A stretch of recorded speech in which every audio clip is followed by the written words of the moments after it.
నమస్తే, welcome to Disha TV. ప్రస్తుతం మనతో పాటు కాంగ్రెస్ నేత అలాగే మాజీ మంత్రి పుష్పలీల గారు ఉన్నారు. తెలంగాణ తాజా రాజకీయాలపై మాట్లాడదాం. ప్రధానంగా స్థానిక సంస్థల ఎన్నికలకు ఎట్టి పరిస్థితుల్లో బీసీలకు కులగణన చేపట్టాలి, రిజర్వేషన్లు కల్పించాలని ఇటు మందకృష్ణ మాదిగా అలాగే బీఆర్ఎస్ నేతలు, మరోవైపు బీసీ కుల సంఘాలు డిమాండ్ చేస్తున్నాయి. ఏం చెప్తారు?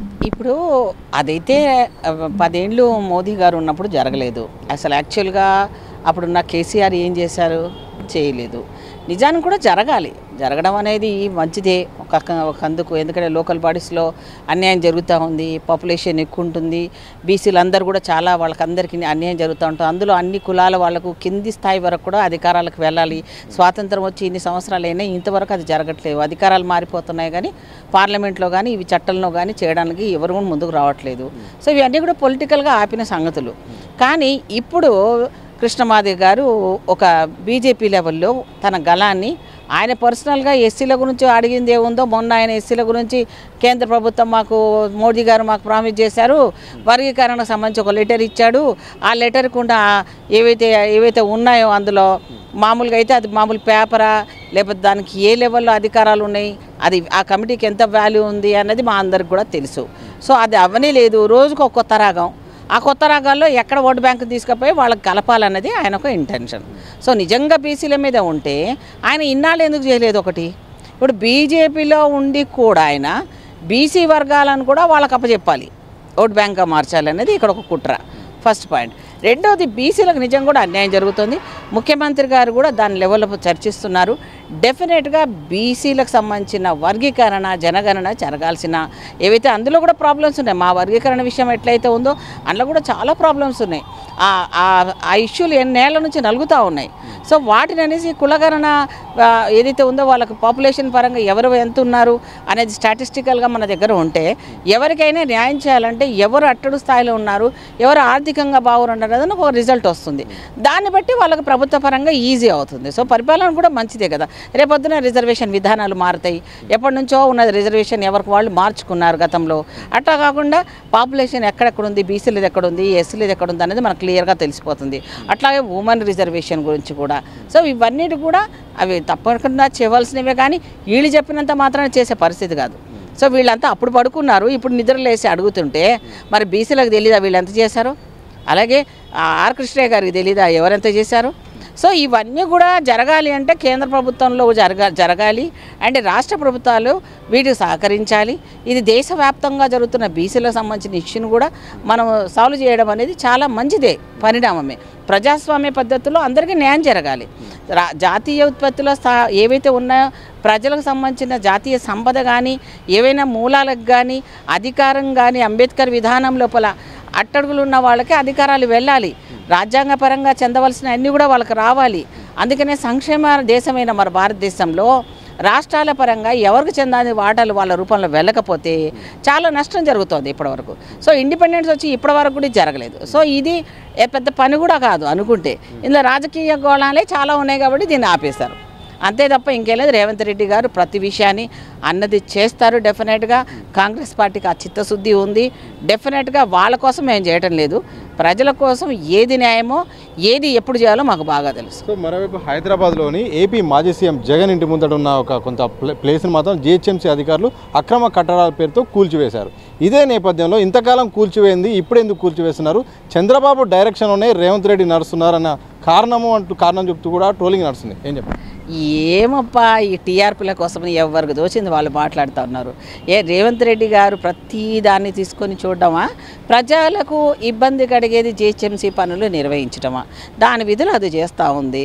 ఇన్ని రోజులు రాక్షస పరిపాలన ఉంది, అధికారులను పని చేయనీయలేదు, ఒక పోలీసు యంత్రాంగానికి చేయనీయలేదు, ఏ రకమైన కూడా ఎవరు కూడా ప్రశ్నించే గొంతు కలగలేరు. ఈరోజు ఆ అధికారులను కూడా పప్పెట్స్గా మార్చుకున్న వీళ్ళు ఇప్పుడు జీహెచ్ఎంసీ వాళ్ళు అది తప్పే, నిజం కూడా ఇతరులకు ఇబ్బంది కలుగుతూ ఉంది కదా. అది ముఖ్యమంత్రి అన్న కోణం కాదు అక్కడ. గత ముఖ్యమంత్రి మాజీ మాకెందుకు ఉంటుందండి? ఆ రాష్ట్రం వేరు, మా రాష్ట్రం వేరు. సో మాకెందుకు ఉంటుంది? దానికి చంద్రబాబు నాయుడిని రేవంత్ రెడ్డిని కలపడం అనేది ఎంతవరకు సమంజసము? ఏదన్నా మాట్లాడుకోవడానికి వినడానికి ఎంజాయ్ చేయడానికి ఉంటుందేమో కానీ అది ఏ కోసాన కరెక్ట్ కాదు. రేవంత్ రెడ్డి గారికి అంత ప్రత్యక్షంగా టైం కూడా లేదు. ఆ పట్టించుకునే కనీలు ఎవరి పనులు వాళ్ళు చేస్తారు. ప్రజలకు ఇబ్బంది కలగకుండా ఎక్కడైతే అక్రమాలు చేసిన వాళ్ళు పెద్ద పెద్ద బిల్డర్స్ లెవెల్లో అక్రమాలు చేసిన వాళ్ళు ఎవరైనా సరే తప్పును గ్రహించి వాళ్ళకి నోటీసులు కూడా ఇస్తున్నారు. ఇచ్చిన తర్వాత అవి చేస్తారు. ఇప్పుడు ఇల్లు కాదు ఆయన కూలగొట్టింది, రోడ్డుని ఆక్యుపై చేసుకొని వాళ్ళ సెక్యూరిటీ వాళ్ళ కోసం కట్టుకున్నారంట. సో అది దాన్ని కూల్చేయడం జరిగింది. మరి తప్పేందుకు అవుతుందండి? ఇప్పుడు ప్లాన్లో అప్రూవల్ ఏదైతే ఉంటుందో దాని వరకే ఉండాలి. అది కానప్పుడు రోడ్డుకి సంబంధించిన స్థలాన్ని ఎవరు ఆక్యుపై చేసినా అది చట్టరీత్యా నేరమే. సో అది ఇన్ని రోజులు కేసీఆర్ వాళ్ళకి తొత్తులుగా ఉన్నాడా, ఆఫీసులను భయపెట్టించుకున్నాడా, ఇంటర్నల్గా ఏం జరిగిందని మనకు తెలియదు. అది ఇప్పుడు మాత్రం అది తప్పు కాబట్టి జిహెచ్ఎంసీ వాళ్ళకి ఇప్పుడు ఫుల్గా ముఖ్యమంత్రి గారు లెవెల్లో పరిపాలన లెవెల్లో ఎవరికి ఏ పనులు ఎవరు చేయాలో వాళ్ళ పనులు వాళ్ళు చేస్తున్నారు. మా హయాంలో మాత్రం చాలా శాంతి భద్రత చాలా బాగుండేది, ఫ్రెండ్లీ పోలీసింగ్ ఉండేది. ఈ మధ్య మాత్రం కాంగ్రెస్ అధికారానికి వచ్చిన తర్వాత వరుసగా దాడులు జరుగుతున్నాయి, హత్యలు జరుగుతున్నాయి, ప్రమాదాలు జరుగుతున్నాయి, శాంతి భద్రతలు మొత్తం విఘాతం కలుగుతుంది, ప్రభుత్వం మొత్తం ఫెయిల్ అవుతుందని కూడా బీఆర్ఎస్ అంటుంది. ఏంటి శాంతి భద్రతలు కరువైందా? ఏం మాట్లాడుతున్నాడు కేసీఆర్? అసలు నాకు అర్థమవుతుంది. ఫ్రెండ్లీ పోలీసా? ఏ పోలీసునైనా పాపం వాళ్ళని తీసుకుపోయి ఇరకబెట్టావు కదా ఫోన్ ట్యాపింగ్లో. శాంతి భద్రతల కోసం పనిచేయాల్సిన వాళ్ళని నీ ఇంటికాడ గులాంలాగా వాడుకున్నావే. వాళ్ళతోటి అట్లా చేయకూడని పనులని అన్అఫిషియల్గా వాళ్ళకి లెటర్గా లేకపోతే ఎవరు కూడా ఆ ఫోన్ ట్యాపింగ్ పని చేయరు. ఇప్పుడు మనం ఒక్కొక్కరిని లోపలేస్తుంటే పాపము వాళ్ళ పరిస్థితి ఏంది? అధికారం ఎవరి చేతిలో 10 సంవత్సరాలు ఉంది అంటే ముఖ్యమంత్రి తెలియకుండా అవన్నీ జరుగుతాయా? ఆయన ఆదేశాలతోనే జరుగుతుంది. హోంశాఖ ముఖ్యమంత్రి రెండు కూడా వాళ్ళ ఆధీనంలో ఉంది కాబట్టి ఫోన్ ట్యాపింగ్ జరిగింది. వాళ్ళ పని వాళ్ళని ఎక్కడ చేయించావు నాయనా? నువ్వు కబ్జా చేసిన భూములు ఎక్కడనో, లేకపోతే నీ స్కామ్ల దగ్గరనో, నీకు కాపలా గాయడానికో, మీరు చేసిన తప్పులకు పెట్టుకోవడానికి ఉండడానికి కోసమో, నీవు ఎవరికి పడితే వాళ్ళకి సెక్యూరిటీ లేవడం కోసమనో, నీవు దొంగ పనులు చేయడానికి, నీ ఏదైనా అక్రమాలు చేసుకోవడానికి నువ్వు వాళ్ళని వాడుకున్నావు. పాపం ప్రజల శాంతి భద్రత కోసం ఫ్రెండ్లీ పోలీసులుగా ఉన్న వాళ్ళకి ఏం చేసావు? హోంగార్డులకు ఏం చేసావు? పోలీసు వాళ్ళకి ఏం చేసావు? వాళ్ళకి ఏం వసతులు కల్పించావు? వాళ్ళని ఎన్ని రకాల మానసిక క్షోభంలో పెట్టావు? ఇప్పుడు చూడు పరిస్థితి అంతా. ఎవరిని మాట్లాడించాలన్నా నమ్మకాన్ని పోగొట్టారు. పోలీస్ అంటే ఒక రెస్పెక్ట్ ఉండేది. ఆ కొంతమందిని ఈయన ఉపయోగించుకోవడంలో మిగతా వాళ్ళ మీద కూడా అంత ప్రెషర్ పడిపోయింది కదా. ఇంతకుముందు అంతా రియల్ ఎస్టేట్ దాంట్లోకి వెళ్ళిపోయి పోలీసు వాళ్ళు ఇన్వాల్వ్ అయిపోయారు. అది ఎవరి వల్ల అయింది? పెద్ద పెద్ద కబ్జాలు కేసీఆర్ కానీ, కేటీఆర్ కానీ, కవితమ్మ కానీ ఏ రకంగా చేశారు? ఇప్పుడు ఏమంటున్నారు? రేవంత్ రెడ్డి గారు వచ్చిన ఒక భయం వచ్చింది. ఏం చెప్తున్నారు? సివిల్ మ్యాటర్స్ మాతో మాట్లాడకూడదు, మీరు అదేమని ఉంటే కోర్టులో చూసుకోండి, మీరు అక్కడ చూసుకోండి అని అంటున్నారు. పోలీసు వాళ్ళు ఎవరు తీసుకోవటం లేదు. ఇది గుడ్ సైనా కాదా? పర్సనల్గా మనకి ఏమన్నా ల్యాండ్ ఇష్యూస్ ఉంటే రెవెన్యూ మ్యాటర్స్ను సివిల్ మ్యాటర్ కింద తీసుకుంటారు, కోర్టులో చూసుకోవాలి, రెవెన్యూ వాళ్ళతో మాట్లాడుకోవాలి. అంతేగాని పోలీసు వాళ్ళు వచ్చి చేస్తే ఏమంటే పోలీసు వాళ్ళు ఎక్కడొస్తారు? కొట్టుకుంటానో, తన్నుకుంటానో, చంపుకుంటానో, లేదన్నా ఆ రోడ్డుకి ఏదైనా డిస్టర్బ్ అవుతానో, ప్రజలకు ఏమైనా డిస్టర్బ్ అయితే చేస్తారు. సో ఈ దానికి ఎట్లా లింక్ పెడతానన్న అది నేను అనేది. అందుకనే కేసీఆర్కి పాపం ఇప్పుడు భయం పట్టుకుంది. బిడ్డ పోయి అక్కడ పోతే కేటీఆర్ పోయి పరామర్శించడానికి వెళ్ళాడు అన్న భయం వేస్తుంది అని ఏడుస్తుందంట. భయపడక చెల్లి, నేను కూడా వస్తున్నా నీ దగ్గరికి త్వరలోనే, ఇవన్నీ బయటపడుతున్నాయి ఒక్కొక్కటి. అప్పుడు ఏదది డ్రగ్ మాఫియా, అది సినిమా యాక్టర్లతో ఉందని కేటీఆర్ది కూడా వచ్చింది కదా. ఇక ప్రతి దాంట్లో కూడా వీళ్ళు లేకుండా జరిగినాయా ఇన్ని పెద్ద స్కాములు? అన్నీ బయటకు వెళ్తాయి. సో అవన్నీ బయటకు వెళ్ళినప్పుడు నెక్స్ట్ ఎవరి లోపల పోతారన్నా వాళ్ళకి భయం వేస్తూ ఉంది. అందుకే ఏదో ఒకటి మాట్లాడాలి కదా, ప్రజలు ఉన్నామని చూపించాలి కదా అని యాక్టింగ్లు చేస్తున్నారు. ఆ యాక్టింగ్లు ఏవి చెల్లవు, అన్నీ బయటకు వెళ్తున్నాయి. ఆ 4 కాదు, ఆ 5 కూడా మళ్ళీ రెడీగా తీహార్ జైల్లో పక్కన. నేను ఏ రోజో చెప్పా, ఇంకా రూమ్లు మా రేవంత్ రెడ్డి గారు కూడా చెప్పారు, రూమ్లు వేసి రెడీగా ఉంటాయి, మీరు వెళ్ళి అక్కడ కేసీఆర్ గారు కానీ, కేటీఆర్ కానీ ఆల్రెడీ కూతురు పక్కన ఇంత చుట్టుపక్కల ఆ జైల్లో ఉండే పరిస్థితి వస్తుంది. కేవలం డైవర్షన్ కోసమే ఇట్లా ఈ కేసుల పేరుతో అలాగే కమిషన్ల పేరుతో విచారణ చేస్తున్నారు తప్ప నిజంగా చిత్తశుద్ధి లేదు. కేసీఆర్ను అరెస్ట్ చేసేంత పరిస్థితి అయితే కాంగ్రెస్ ప్రభుత్వానికి ఉండదని ఆరోపణలు వస్తున్నాయి. మరోవైపు కేటీఆర్ అలాగే హరీష్ రావు పేర్లు కూడా వినిపిస్తున్నాయి. కేవలం వీళ్ళు వార్తలకు డైవర్షన్ కోసం వాడతారా, లేకపోతే కేసులు నిజంగా బుక్ అయితే అరెస్ట్ చేసే పరిస్థితి?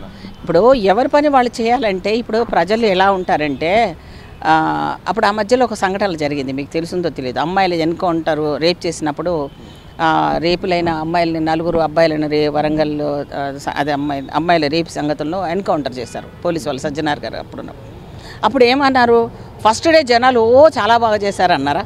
నెక్స్ట్ డే ఉండి అట్లా చేశారండి అని అన్నారు. అంటే జనాలు ఏ రకంగా ఎప్పుడు మాట్లాడతారని చూద్దామా, మెజారిటీ ప్రజల యొక్క అభిప్రాయాలను రెస్పెక్ట్ చేద్దామా, ఆ తల్లిదండ్రుల బాధను చూసినప్పుడు ఆడపిల్లలకు ఒక రకంగా గుడ్ మెసేజ్ వెళ్ళాలంటే తప్పు చేసిన వాడు శిక్ష పడాల్సిందే, అది ఎవరైనా సరే. అందుకనే ఈరోజు వెంటనే స్పందించారు కదా. 6 ఏళ్ల పాపను పక్కన పెట్టుకున్న పాపను తీసుకుపోయి కిడ్నాప్ చేసి రేప్ చేసిన సంఘటనలో ఈరోజు సీఎం గారు స్పందించారా లేదు? నువ్వు ఎప్పుడైనా స్పందించావా? కేటీఆర్ ఎప్పుడైనా స్పందించారా?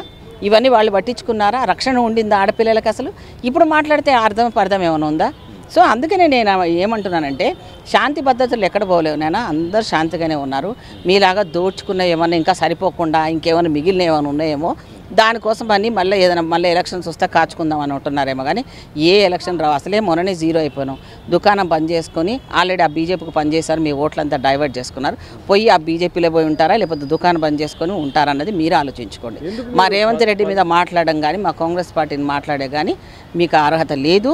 దొంగలు దోచుకొని దొంగ నడిచినట్టు ఉంది. ఇటు కోమటిరెడ్డి వెంకటరెడ్డి కానీ చాలామంది కాంగ్రెస్ నేతలు కూడా బీఆర్ఎస్ పని అయిపోయింది, ఇక బీఆర్ఎస్ బీజేపీలో విలీనం అవుతుందని వార్తలు వస్తున్నాయి. ఏం జరుగుతుంది? డెఫినెట్ నేను ఇప్పుడు అదే చెప్తున్నా కదా. మొన్న 10 వస్తాయి 12 వస్తాయి అని కేసీఆర్ అన్నాడా? ఒక్కటన్నా వచ్చిందా? షేమ్ కదా. అసలు ఎంత వచ్చిందా ఏదన్నా పక్కన పెడితే వాళ్ళ ఓట్లన్నీ కూడా పక్కన బీజేపీ వాడికి ఇచ్చేసుకున్నారు. ఎందుకు వేసుకున్నారు అంటే ఇచ్చుకున్నారు, మరి డైవర్ట్ ఎందుకని బీఆర్ఎస్వి కొంచెమే ఎన్నో పడ్డాయి. దానికి మతలబ్ ఏంటంటే కూతుర్ని జైల్లో నుంచి విడుదల కోసమని కేంద్ర ప్రభుత్వానికి సపోర్ట్ చేయడం కోసమని వాళ్ళు ఇంటర్నల్గా అయిపోయారు. ఇంతకుముందు నుంచే మ్యాచ్ ఫిక్సింగ్ మేము అప్పటి నుంచే చెప్తున్నాం. ఇప్పుడున్న మ్యాచ్ ఫిక్సింగ్లో కూడా ఆయన వాళ్ళతో ఇంటర్నల్గా అయిపోయారు. అందుకే 0 తెచ్చుకున్నాడు. కానీ వాళ్ళ పక్కన ఉన్నాడు అనేది కానీ అందరికి అర్థమైపోయింది కదా. మరి అంత ఘోరమైన పరిస్థితి అయితే ఉండకపోవచ్చు కదా. ఎందుకు అయింది ఆ రిజల్ట్ అంటే ఇంటర్నల్ మ్యాచ్ ఫిక్సింగ్. రేపొద్దున ఆ మ్యాచ్ ఫిక్సింగ్లో ఎందుకు డైరెక్ట్గా కలుస్తారని కూడా మేము చెప్తున్నాం. డెఫినెట్గా కలుస్తారు, ఛాన్సెస్ కూడా ఉంది. ఎందుకంటే వాళ్ళ కూతురు బయటికి రావాలి, వీళ్ళు జైలుకి పోకూడదు, ఈ కేసులను తప్పించుకోవాలి. కాబట్టి అక్కడ మోడీ దగ్గర పోదామంటే ఆ మోడీకి సంపూర్ణమైన మెజారిటీ రాలేదు. ఇప్పుడు మింగలేక కక్కలేని పరిస్థితి ఉంది వాళ్ళది. సో మనకు రాజకీయ అవగాహన ఉన్న వాళ్ళు ఎవ్వరు కూడా వీటిని ఏవి కూడా పట్టించుకోరమ్మా. సో జనాలకి ఏం కావాలి, మనం ఇచ్చిన హామీలు ఏం చేయాలి, పేదవాడికి ఏం చేయాలి, విద్య గురించి ఏం చేయాలా, నోటిఫికేషన్స్ ఏం చేయాలా, నీట్ ఎగ్జామ్ చూడండి. కేంద్ర ప్రభుత్వం తప్పే కదా. ఎంతమంది విద్యార్థులతో ఆడుకున్నారు. ఇంతకుముందు కేటీఆర్ ఇంటర్మీడియట్ పిల్లలకి ఎగ్జామ్స్లో వాళ్ళందరూ చచ్చిపోతే ఏం చేశాడు? సో ఇవన్నీ కూడా వాళ్ళు ఎవరెవరికి ఇచ్చుకున్నారు, ఎంత స్కామ్లు జరిగినాయి, ప్రతి దగ్గర స్కామ్లు చేశాడు. దానికి ఏమైనా బాధ్యత ఇచ్చి రాజీనామా చేశాడా? మా మీద అరవడం ఎందుకు? ఇప్పుడు నువ్వు 100 తప్పులు చేసి 1000 తప్పులు చేసినాడు, నువ్వు అరవడం ఏంది మా మీద? మేము ఏ తప్పు చేయబోము. మేము దానికి బాధ్యతలుగా ఎవరైతే తప్పులు చేసిన వాళ్ళని కూడా వదిలిపెట్టే ప్రసక్తి లేదు. రైట్. మొత్తంగా ఇది మాజీ మంత్రి పుష్పలీల ప్రధానంగా చెప్తుంది. సో ఇటు కేసీఆర్ అలాగే కేసీఆర్ కానీ ఇటు బీజేపీతో ములాఖాత్ అవుతున్నారు. ఎందుకంటే ఇటు లిక్కర్ స్కామ్లో భాగంగా కవితను బయట తీసుకొచ్చే కోణం జరుగుతుంది. మరోవైపు రాష్ట్రంలో శాంతి భద్రతను మొత్తం డిస్టర్బ్ చేసింది బీఆర్ఎస్ పార్టీ తప్ప కాంగ్రెస్ పార్టీ పూర్తి స్థాయిలో శాంతి భద్రతలపైన అవగాహన ఉంది. అలాగే ప్రజాసేవ అలాగే ఇచ్చిన హామీలపైనే పూర్తిగా దృష్టి పెడుతున్నట్టు కూడా వారు స్పష్టం చేసిన సందర్భం చూడొచ్చు. కెమెరా పర్సన్ సంతోష్, సతీష్, దిశ టీవీ, హైదరాబాద్.